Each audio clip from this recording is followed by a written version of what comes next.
कोई है?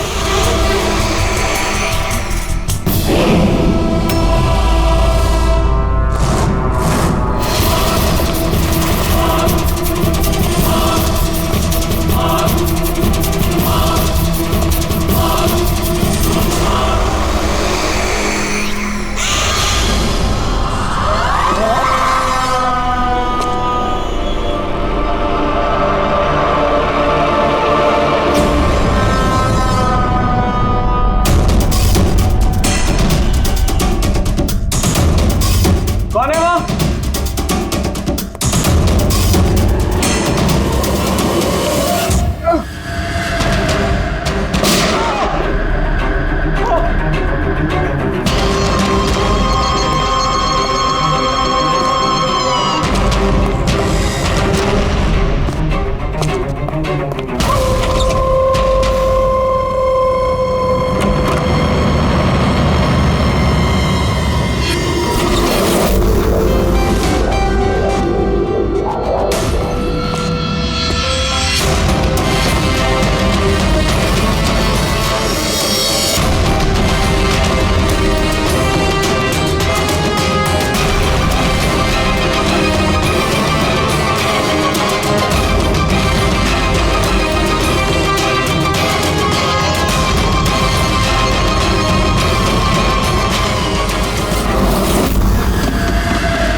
पैर पे भी गोली मारी है, हाथ पे भी। ये बॉडी सबसे पहले किसने देखी थी? सर मैंने देखी थी। आज सुबह जब 9 बजे मैंने ऑफिस खोला तो देखा टोनी सर की लाश पड़ी है। तभी मैंने आपको फोन किया। आप? सर मैं रीटा, टोनी सर की सेक्रेटरी। ये टोनी इस कंपनी के अकेले मालिक थे या आप कोई और भी पार्टनर था? नहीं सर, अकेले ही मालिक थे टोनी सर। तो इनके बाद नेक्स्ट सीनियर ऑफिसर कौन है कंपनी का? Sir Rohit sir. रोहित? जी सर, मैं ही इस कंपनी का सीईओ हूँ। किस चीज़ की कंपनी है? सर हम टॉक्स और सिक्योरिटीज में डील करते हैं। सर उनकी बेल्ट और जूते देखिए सर। इतनी बड़ी कंपनी के सीईओ ये पहन के आएंगे ऑफिस? तो रोहित जी, क्या चल रहा है आजकल शेयर का भाव? सर वो एक्चुअली सर आज मेरी नींद जरा देर से खुली तो मैं अखबार या इंटरनेट पर चेक नहीं कर पाया। अच्छा, तो आपकी कंपनी का कौन सा अच्छा स्टॉक है जो बढ़िया परफॉर्म कर रहा हो? उसके बारे में कुछ बताइए। क्या नाम है उसका? सर वो याद नहीं आ रहा सर। तो आप लोग बताइए स्टॉक के बारे में। एक भी स्टॉक का नाम बताइए आप लोग।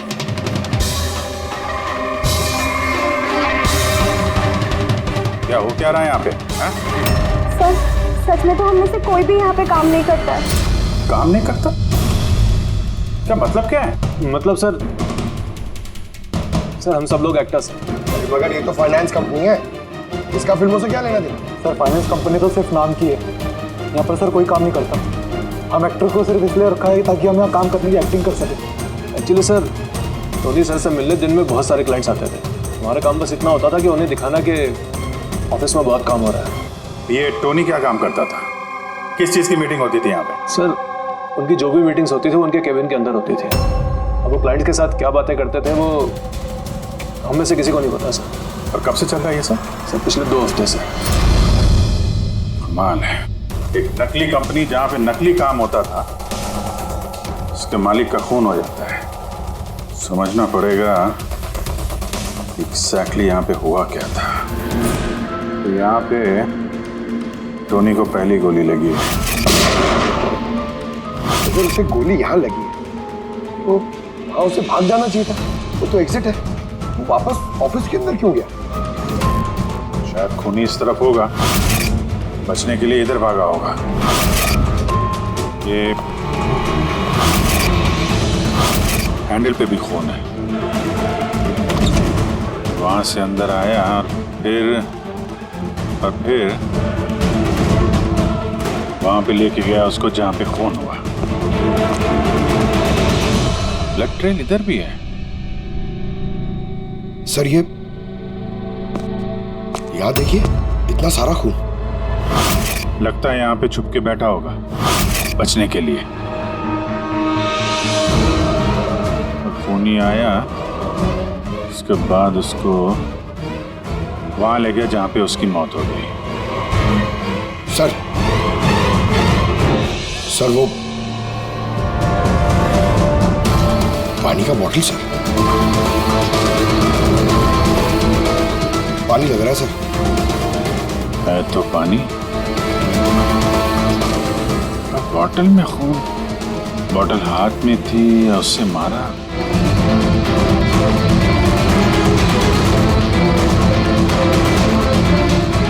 यहाँ तो खून है नहीं, खून तो वहां है, तो इसका मतलब खून यहाँ पे है तो शायद ये बॉटल यहीं होगी। यहाँ पे छुपा होगा तो बॉटल हाथ में ली होगी बचने के लिए। यहाँ वहां जाते समय गिर गई। यहाँ पे भी खून। वहां से आया तो इस पे हाथ लगा और सर हाँ, यहाँ तो ब्लड ट्रेल है।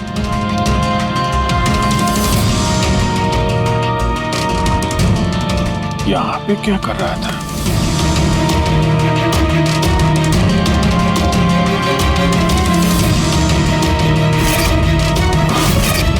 यहाँ पे पंजे का निशान है, यहाँ भी खून है, यहाँ भी पंजे का निशान है। कुछ पकड़ रहा था या फिर? अरे क्या? ठीक हो? बस गन छुपा के रखी है अंदर। शायद इसी को ढूंढने आया होगा, लेकिन इसके पहले गन तक पहुंचता खून ही पहुंच गया इसके। मगर सर ये ऑफिस में उसने गन क्यों छुपा के रखी? ऑब्वियसली उसकी जान को खतरा होगा। इतना गड़बड़ घोटाला करके रखा हुआ था यहाँ पे, एक्टर्स लोगों को हायर करके रखा था। पता नहीं कितने दुश्मन होंगे इसके। ये डायरी भी।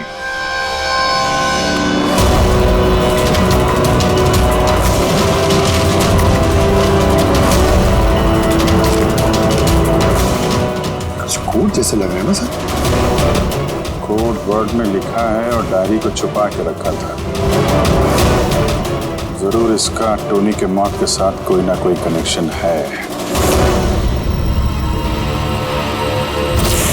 ये इसका बॉडी स्कैन चेक किया तुमने? वैसे स्कैन देखा मैंने, बाकी सब कुछ ठीक है। सिर्फ इसके एब्डोमेन में मुझे कुछ अजीब सी गोल गोल सी चीज़ नज़र आ रही है। समझ नहीं आ रहा क्या है। चलो देखें क्या। ये देखिए सर, ये जो गोल गोल सी चीज है ना तारिका, ये मेटेलिक चीज है कोई, something metallic. Metallic like coin जैसी। एब्सोल्युटली। लेकिन ये इसके एब्डोमेन में आई कैसे? ये काम करते हैं, इसके पोस्टमार्टम से ही पता लगेगा आखिर ये चीज है क्या?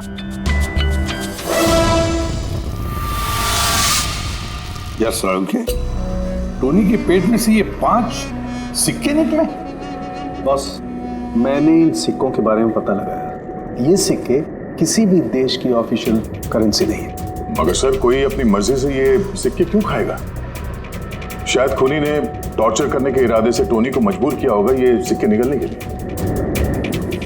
कोई ना कोई कनेक्शन तो है इस सिक्कों का इस केस के साथ। ये जो टोनी के नकली एम्प्लॉइज हैं, इनसे पूछते हैं।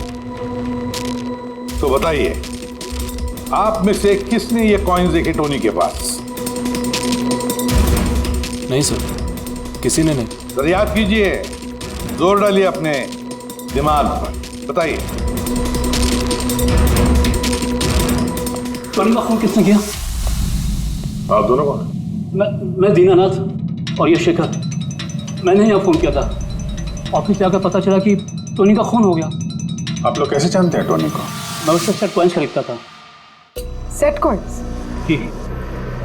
ये है क्या एग्जैक्टली? सेटकॉइन एक ऑनलाइन करेंसी है। इसका व्यापार ऑनलाइन यानी इंटरनेट पे होता है। जैसे गोल्ड में और शेयर मार्केट में लोग इन्वेस्ट करते हैं, वैसे इसमें भी करते हैं। बस अंतर यह है कि ये फिजिकल फॉर्म में नहीं होता, गोल्ड कॉइन की तरह, है ना? नहीं सर, होता है ना, जैसे गोल्ड कॉइन होता है ना, वैसे ये कॉइन भी बाजार में मिलता है। टोनी उन चुनिंदा लोगों में से था जो इनका व्यापार करता था। एक मिनट दीनानाथ जी, क्या ऐसी कॉइन्स आपने खरीदी थी टोनी से? हाँ सर, मैंने ऐसे ही 10 कॉइन्स खरीदे थे और एक कॉइन की कीमत 3 लाख रुपए थी। ये देखिए। माय गॉड, ये तो ठीक वैसे ही है सर। सर, आप लोगों को तो अंदाजा भी नहीं होगा कि ये कॉइन्स खरीद के कितने लोग करोड़पति बन चुके हैं। इनकी कीमत भी दुगनी हो चुकी है। मैं तो और भी खरीदना चाहता था, शेखर को बुलाया था ताकि ये भी इन्वेस्ट करे। दीनानाथ जी, आपके साथ धोखा हुआ है। जी हाँ, ये जो सेट कॉइन्स है ना, ये इंटरनेट करेंसी, ये सोने के सिक्कों की तरह बाजार में नहीं मिलती। आपके साथ झूठ बोला टोनी ने। ये सारे पैसे डूब गए, इन कॉइन्स की कोई कीमत नहीं रही। दीनानाथ जी, इस टोनी की जैसे 420 दुनिया में बहुत है जो खुद के फायदे के लिए आप जैसे लोगों को फंसाते हैं। काश अपने पैसे इन्वेस्ट करने से पहले आपने थोड़ी जांच पड़ताल की होती। अच्छा वो मैंने पैसे इन्वेस्ट किए, वरना मैं भी लूट जाता। बेटी की शादी कैसे होगी? मैंने अपनी सारी जमा पूंजी इसमें लगा दी, अपने प्रोविडेंट फंड्स के पैसे भी। सर, लगता है टोनी ने जानबूझ के थोड़े ज़्यादा उम्र वालों को ही अपना निशाना बनाया है। हमें टेक्नोलॉजी और इंटरनेट के बारे में ज़्यादा जानकारी होती नहीं है। हाँ सर। सर, कहीं ऐसा तो नहीं कि जिन जिन लोगों को टोनी ने धोखा दिया है उनमें से किसी ने टोनी का खून कर दिया? हो सकता है दया, बिल्कुल हो सकता है। टोनी के इस खूनी तक पहुंचने के लिए हमें पहले ये पता लगाना चाहिए कि टोनी ने कितने सारे लोगों को ये सेट कॉइन्स को लेकर फंसाया है। और फिर ये भी जानना बहुत जरूरी है कि टोनी के पेट में ये सेट कॉइन्स गए कैसे। सर, मैंने इस टोनी का पूरा इतिहास चेक किया। उसके पास कई नकली आईडी कार्ड्स थे, उस पर अलग अलग एड्रेसेस, अलग अलग फ़ोन नंबर्स। सर, हमें तो ये भी नहीं पता है कि टोनी उसका असली नाम है भी या नहीं। फिलहाल तो हमें ये भी नहीं पता सर कि ये सारे जुर्म उसने अकेले किए हैं या कोई पार्टनर भी है उसका। यानी जो कोड क्रैक हो जाए ना, वो कोड जो टोनी के ऑफिस वाले डायरी में मिला था, बहुत सारे सवालों का जवाब मिल जाएगा। सर, एक कोड क्रैक करने वाले एक्सपर्ट को हमने कांटेक्ट किया है, शायद बहुत जल्दी इसका हल निकाल लेगी वो। और ये जो टोनी का सारा ऑफिस स्टाफ आया था, ये जो एक्टर्स उसके ऑफिस में काम करते, उनको कैसे पता चला इस टोनी के बारे में? सर, एक अशोक नाम का कास्टिंग डायरेक्टर है, उसी ने ये सारे एक्टर्स भेजे थे टोनी के ऑफिस में। बस तो मिल लो इस अशोक से, मिल लो। सर, कॉमेडी, रोमांस, हर इमोशन एकदम कूट कूट कर भरा है उसमें। क्या नहीं चलेगा? अच्छा ठीक है सर, मुझे थोड़ा टाइम दीजिए, मैं भी भेजता हूँ। ठीक है सर, ठीक है। अरे अशोक जी, मेरी फोटो भेज दीजिए ना। एक्शन, कॉमेडी, रोमांस, सब में नंबर 1 हूं मैं। देखो भाई, तुम हीरो तो बन नहीं सकते, एक कॉमेडियन का रोल है, करोगे? कॉमेडी? और हाँ, तुम्हारे चेहरे में मुझे एक कशिश दिखती है। एक आर्ट फिल्म के लिए मेरी बात चल रही है, तुम एक काम करो, एक ऑडिशन दे दो उसके लिए। अच्छा, क्या रोल क्या है? रोल एक पुलिस वाले का है। अरे ये तो मेरे बाएं हाथ का खेल है। पुलिस वाले का रोल करने का तो बड़ा एक्सपीरियंस है मुझे। एक्सपीरियंस है पुलिस वाले के रोल का? अरे रोज ही पुलिस वाले का रोल करते हैं। आप ये देखिए, ये सीआईडी असली है क्या? असली है, और जिस जेल में तुझे लेके जाएंगे ना, वो भी असली है। जेल? अब बजी दिमाग की घंटी। नहीं, कौन है? कौन है ये? हाँ? इसको एक्टर सप्लाई किए थे ना तूने ऑफिस में काम करने की, एक्टिंग करने के लिए, भूल गया तू? सर आपको जरूर कोई गलतफहमी हुई है। देख, सीआईडी के सामने एक्टिंग करेगा ना तो बहुत भारी पड़ेगा तुझे। यही 11 एक्टर भेजे थे ना तुमने टोनी के पास? हाँ याद आया, भेजा था मैंने, लेकिन सर काम करने की, एक्टिंग के लिए नहीं भेजे थे, बल्कि टोनी ने मुझसे ये कहा था कि वो एक शॉर्ट फिल्म बना रहा है और उसको कुछ स्ट्रगलिंग एक्टर चाहिए। जो एक्टर तूने भेजे थे ना उसका इस्तेमाल करके उसने बहुत बड़े घपले किए हैं। सर ये बात मुझे कैसे पता चलेगी? सर पूरे 12 में से किसी भी एक्टर ने मुझे ये बात नहीं बताई सर। 12? सर उसकी ऑफिस में तो 11 लोग थे, ये 12वां कहां से आ गया? अच्छा, वो जो एक्टर भेजे थे उनकी लिस्ट दिखाना जरा। जी सर।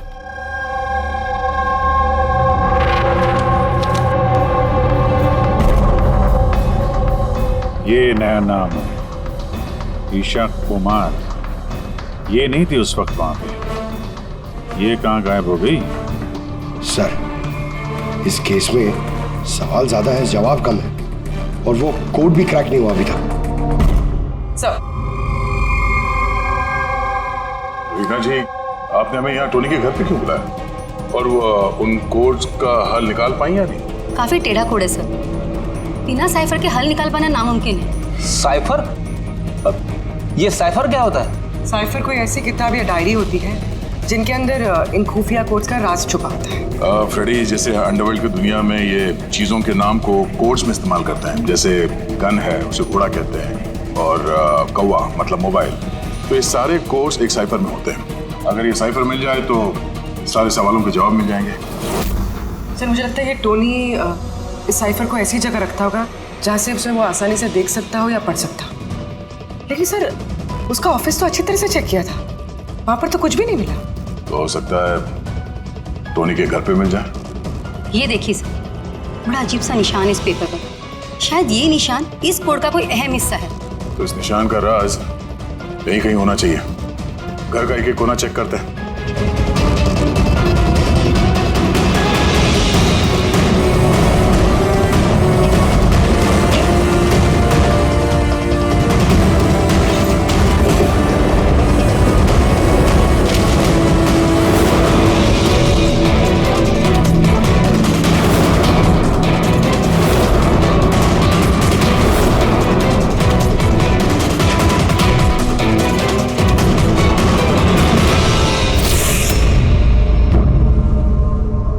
रीना जी, ये देखिए, इस किताब में भी ठीक वैसा ही निशान है।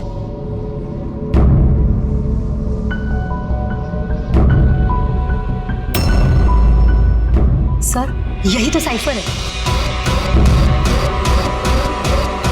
ये देखिए, इस पेज पर सिर्फ 7 सेंटेंसेस हैं और इसके हर सेंटेंस के फर्स्ट वर्ड को हम हाईलाइट करके देखते हैं।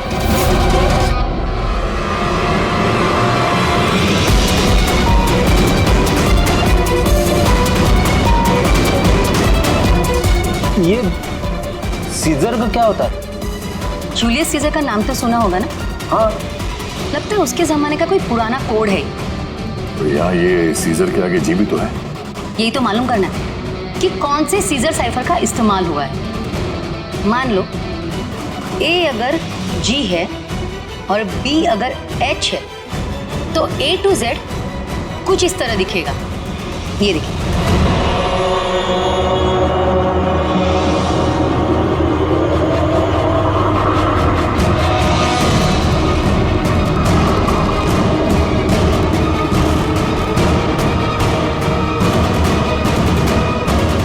ये हो गया।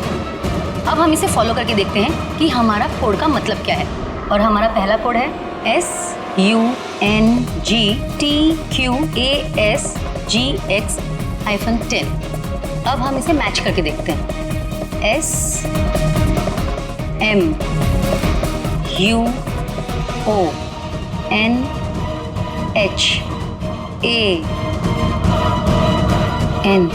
मोहन?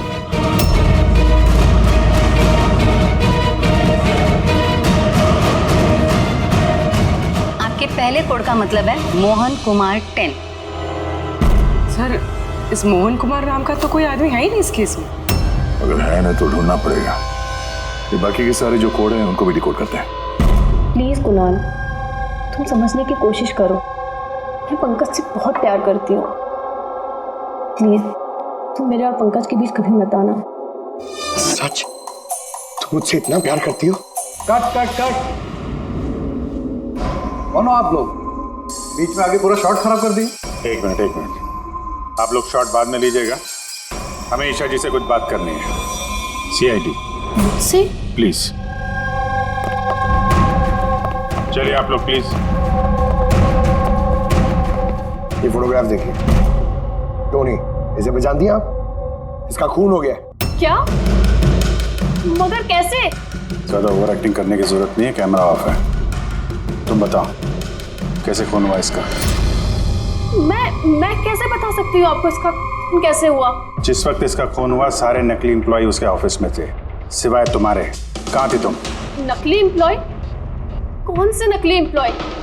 सर ये आप लोग क्या बात कर रहे हैं? मुझे तो कुछ समझ में नहीं आ रहा।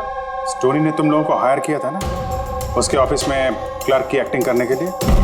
उसने तो मुझे अपनी मंगेतर का रोल प्ले करने के लिए पैसे दिए थे, वो भी बस एक दिन के लिए। मंगेतर का? हाँ सर, उसके माँ बाबूजी आए थे उससे मिलने और वो उन्हें दिखाना चाहता था कि वो शादी करने वाला है और वो अपनी जिंदगी में बहुत खुश है। उसने तुमको तो बताया होगा ना अपने माँ बाप के बारे में, सारी इन्फॉर्मेशन दी होगी। जी हाँ, बहुत कुछ बताया था ताकि कुछ गड़बड़ ना हो जाए और मुझे याद रहे कब कौन से डायलॉग बोलने हैं। उसके माँ बाप के बारे में जितनी भी इंफॉर्मेशन है तुम्हारे पास, एक एक चीज सब हमें बताओ। Thank you sir. Codes decode हो गए। हर कोड से एक नाम मिला है और नाम के आगे एक नंबर। जरूर ये वो लोग हैं जिनको टोनी ने सेट कॉइन्स बेचे थे, और ये नाम के आगे जो नंबर है इसका मतलब है किसके पास कितने सेट कॉइन्स हैं। जैसे ये मोहन ने ये 10 सेट कॉइन्स खरीदे थे, चिराग 6, विजय कुमार 8, एक्सेट्रा एक्सेट्रा। मतलब खूनी इनमें से ही कोई एक है? लगता तो ऐसे ही है। इन सारे बारातियों को ब्यूरो में बुलाओ सेट कॉइन्स के साथ।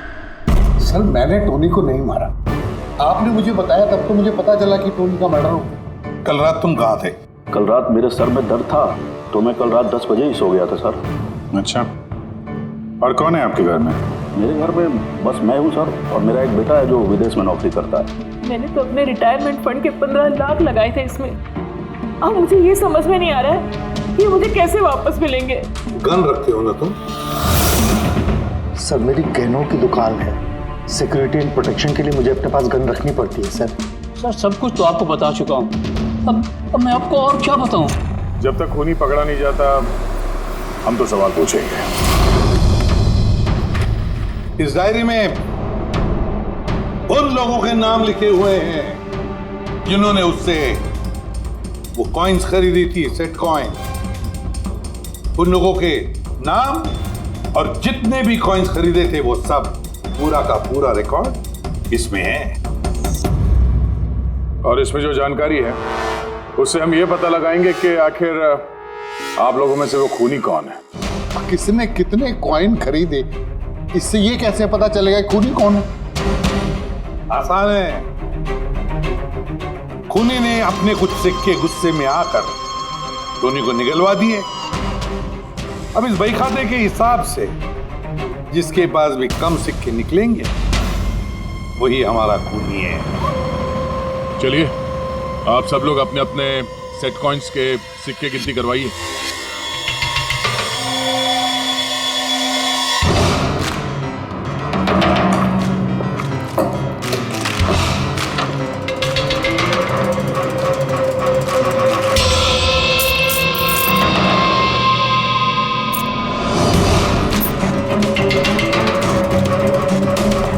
सर सारे के सारे कॉइन्स हैं, एक भी कम नहीं। कोई भी कम नहीं?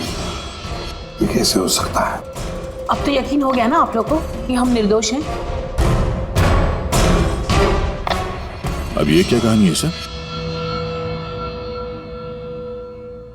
अगर ये सारे निर्दोष है तो फिर गुनहगार कौन है? ये तो अब टोनी के माता पिता ही बताएंगे। नहीं, ये नहीं हो सकता। हमारा बेटा नहीं मर सकता सर। आपको जरूर कोई गलतफहमी हुई है। हमारा बेटा तो अपने ईमान का इतना पक्का था कि वो किसी का 1 रुपया भी ना ले, और आप कह रहे हो उसने लोगों को ठगाया।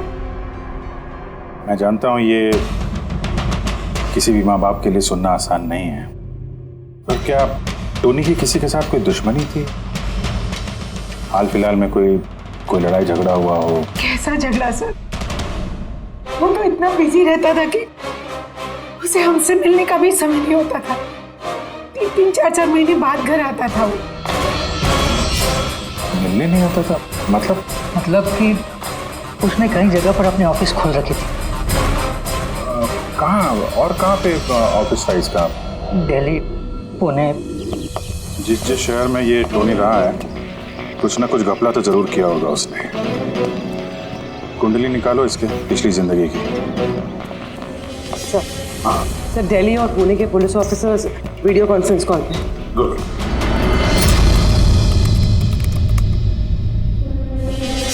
सर, इस स्केच को देखिए सर। टोनी से इसकी शक्ल मिलती है। इस आदमी के खिलाफ 2 साल पहले यहाँ दिल्ली में FIR दर्ज हुई थी। कई लोगों के साथ में चिट फंड में इसने घोटाला किया था, लेकिन सर इसका नाम टोनी नहीं बल्कि अमर है। सर यहाँ पर उसका नाम प्रशांत था। पिरामिड स्कीम के नाम पर उसने लोगों को बड़े बड़े सपने दिखाए और कई लोगों के पैसे खा गए। बहुत लोगों ने उसके खिलाफ कंप्लेंट भी दर्ज की। सारे शहरों में यही कारनामा किया सर इसने। एक शहर से बेईमानी का पैसा इकट्ठा करके दूसरे शहर को रवाना हो गया किसी और को टोपी पहनाने। इसका मतलब है यार, इस टोनी के दुश्मन सिर्फ इसी शहर में नहीं, बाकी शहरों में भी हैं। तो खूनी में से कोई हो सकता है। मतलब सर, हर शहर से ऐसे लोगों की लिस्ट निकालनी पड़ेगी जिनके साथ धोखा हुआ है। सर यहाँ पर उसके खिलाफ कल्पेबल होमिसाइड की केस भी है। ये आलोक नाम के आदमी के उसने पैसे खा लिए थे। वो सदमा वो आदमी बर्दाश्त नहीं कर पाया, इसलिए उसने सुसाइड किया। तो टोनी को मारने का सबसे बड़ा मोटिव तो आलोक के किसी करीबी के पास है। ना तो उसने सिर्फ पैसा खोया बल्कि अपने किसी करीबी को भी खोया है। हाँ, आलोक, पुणे।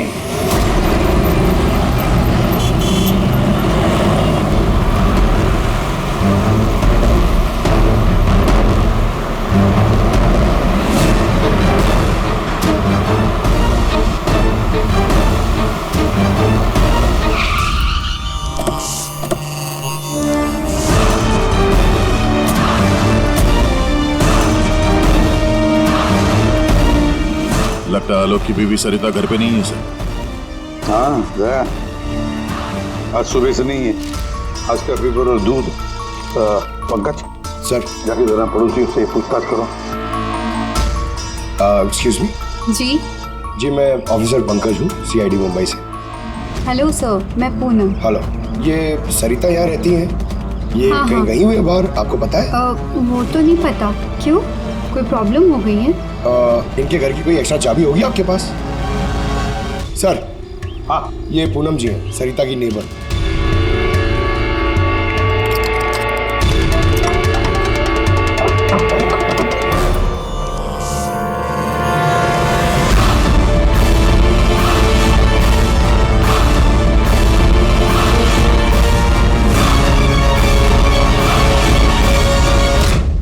जिस तरह से घर के अंदर ये सामान बिखरा पड़ा है, ऐसा लगता है कि कल रात यहाँ पे कुछ हुआ था।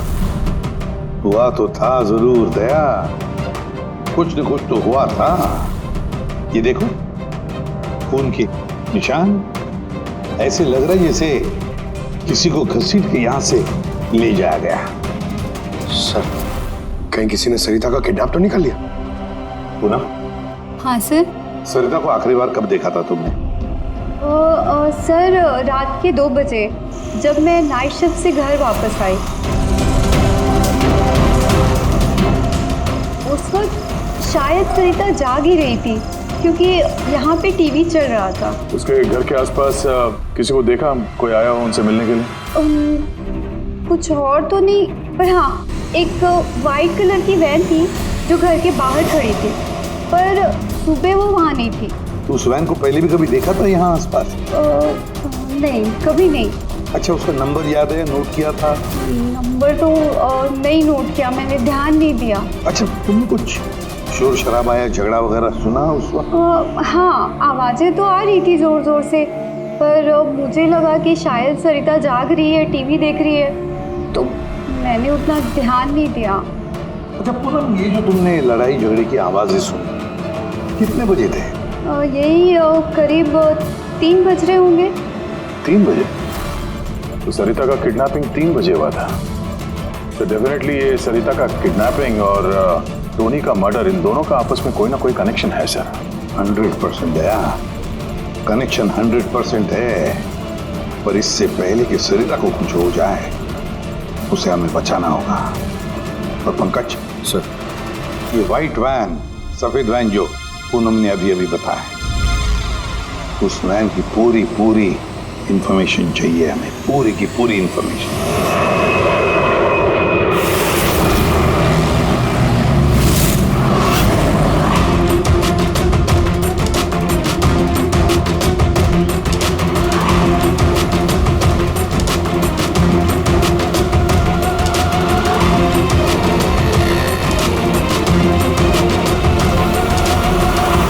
सर, यही रास्ते से वो व्हाइट वैन क्रॉस हुई थी। ये रास्ता तो आगे हाईवे नंबर 15 से जाके मिलता। कहीं ऐसा तो नहीं कि किडनैपर्स इस सरिता को शहर से बाहर ले गए? सर नहीं सर, क्योंकि वो आगे जो टोल नाका है उसमें गाड़ी क्रॉस नहीं हुई। तो फिर जरूर किडनैपर्स ने सरिता को टोल नाका और सिग्नल के बीच में कहीं छुपा के रखा। तो सर, इस सिग्नल और टोल के बीच में कोई तो रास्ता होगा जो अंदर जाता है, और शायद किडनैपर्स का अड्डा वहीं कहीं आसपास होगा। हाँ, चलो देखते हैं कोई रास्ता है क्या।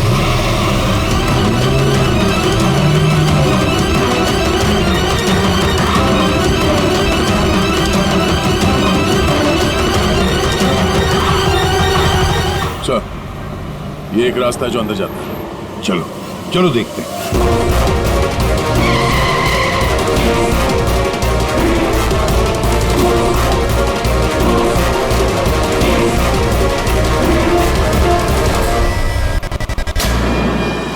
सर, वो पीछे।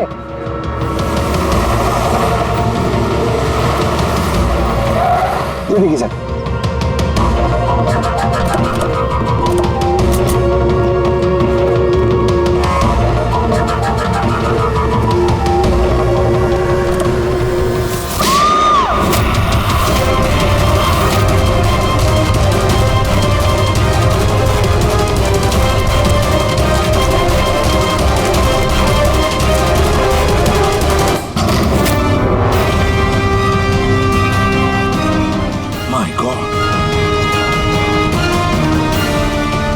सरिता, सर अंदर कोई नहीं है। तुम ठीक हो? सर लगता है खूनी गाड़ी लेके बाहर। मैं देखता हूँ सर।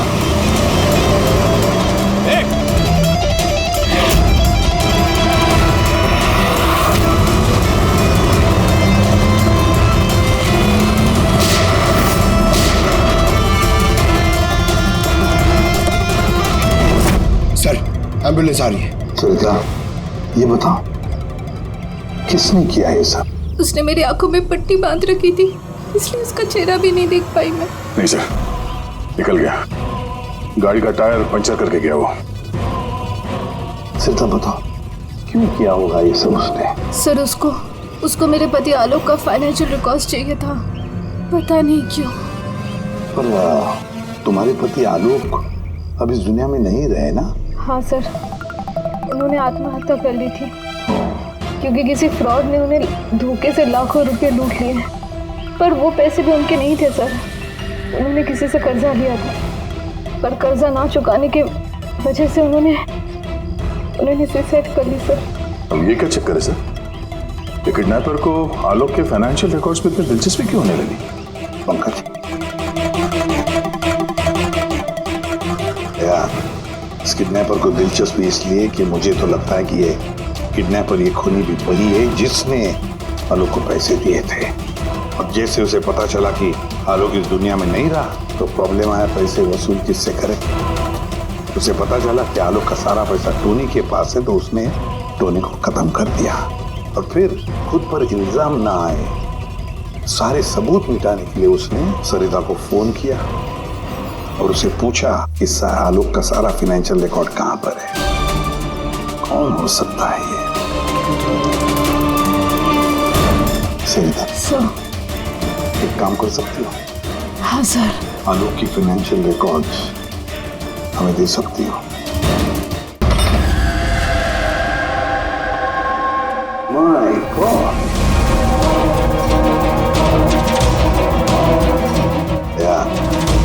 ये मुजरिम जो भी कोई है हमसे पहले यहाँ पहुंच गया और देखो लगता है सारे सबूत जलाकर राख करने की कोशिश की है उसने। बस सर उस कंप्यूटर के साथ कुछ करना दिया हो जिसमें आलोक के फाइनेंशियल रिकॉर्ड्स हैं। तो देखो जरा कोई कंप्यूटर या लैपटॉप वगैरह मिलता है क्या? सर हाँ, लैपटॉप मिल गया। वंडरफुल। सर आलोक फाइनेंशियल फाइल। गुड। अब इसकी फाइल ओपन करने की कोशिश करो, जरूर उसमें उसके कर्जदारों की लिस्ट मिलेगी हमें। खुल गया सर। इससे तो कई सारे लोगों से कर्जा लिया है सर, और सबसे ज्यादा कर्जा दिया है शेखर ने। शेखर? कहीं वही शेखर तो नहीं जो दीनानाथ के साथ हमसे मिलने आया था? मैं दीनानाथ, ये शेखर। हाँ सर वही है। तो दया, इस शेखर का पिंजरे में जाने का वक्त आ गया। वो सफेद वैन तो मिल गई सर, पर शेखर का अभी तक कुछ पता नहीं चल पाया। सर शेखर भले ही खून करके भाग गया हो लेकिन ज्यादा दूर नहीं जा पाएगा। फिर भी कुछ ना कुछ तो गड़बड़ जरूर है इस केस में, पता नहीं क्यों लेकिन सही नहीं लग रहा है मुझे। क्या हुआ सर, आपको कुछ और लग रहा है क्या? अब जिस तरह सोचो, ये सरिता का किडनैप होना, उसके बाद में हमें बड़े आसानी से वो सफेद वैन मिलना लावारिस पड़ी हुई, उसके बाद में आलोक की फाइनेंशियल रिकॉर्ड जिसमें शेखर का भी नाम है वो भी बड़े आसानी से मिले हमें। हाँ सर, वो फाइनेंशियल रिकॉर्ड लैपटॉप के डेस्कटॉप पे था। यही तो मैं कह रहा हूँ दया, गड़बड़ है। हालांकि ये ऐसे फाइनेंशियल रिकॉर्ड्स अलग से फोल्डर में होने चाहिए, पासवर्ड प्रोटेक्टेड होने चाहिए ना। सर लेकिन अगर हमें वो सुराग मिल रहे तो ये तो अच्छी बात है ना। नहीं पंकज, हमें सुराग मिल नहीं रहे हैं, सुराग हमें दिए जा रहे हैं एक के बाद एक, एक के बाद एक। इसीलिए तो मैं कह रहा हूँ ना, गड़बड़ है, कुछ ना कुछ तो गड़बड़ जरूर है। हमें गुमराह करने की कोशिश हो रही है। टोनी के बारे में आपको जो कुछ भी याद है जरा डिटेल में बताइए। बात करने में, लोगों को बड़े से बड़े सपने दिखाने में बहुत अच्छा था ये टोनी। ऐसे किसी से घुल मिल जाता था केवल 2 मिनट में कि जैसे आपको लगे कि दुनिया में उससे अच्छा आपका कोई दोस्त है ही नहीं। और हाँ सर, आलीशान पार्टीज वगैरह रखी थी उसने अपने इन्वेस्टर्स के लिए। उन पार्टीज की तस्वीरें हैं आपके पास? सर पूर्वी ने ये फोटो भेजी है, सस्पेक्ट के घर से मिली है। अच्छा, तो ये है वो इस पूरे खेल के पीछे। मतलब शेखर भी इसी के कब्जे में होगा सर। इसका फोन ट्रैक करो, शेखर की जान को खतरा है, शेखर को बचाना होगा।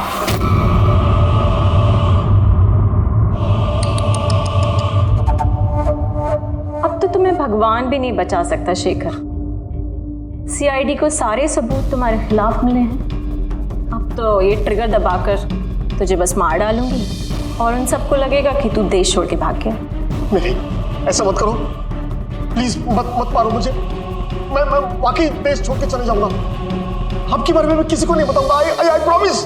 अरे शेखर, तुम समझ नहीं रहे हो, तुमने मेरा चेहरा देख लिया है।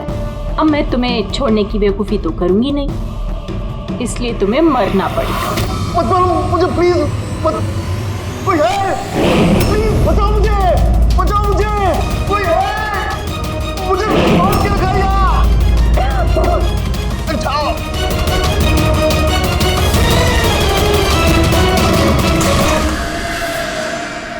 उठ उठ।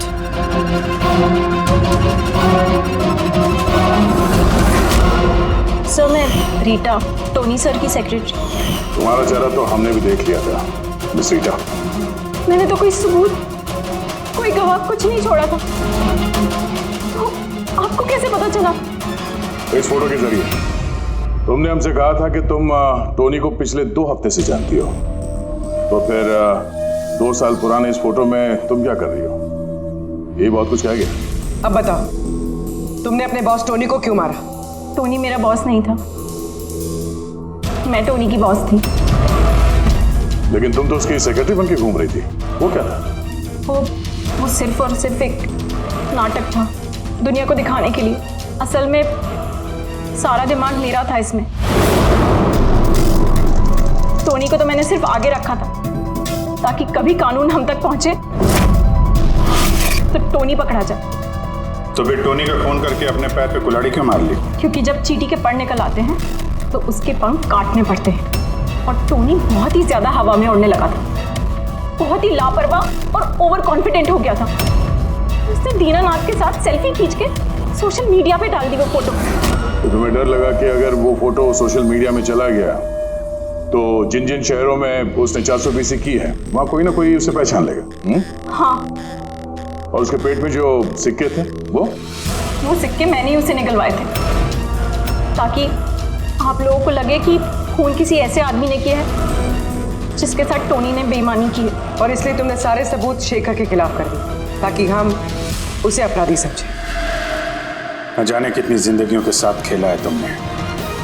देश भर में न सिर्फ लोगों के पैसे चुराए बल्कि उनकी खुशियां, सपने सब छीन लिए। कड़ी से कड़ी सजा मिलेगी तुम्हें इस जुर्म के लिए।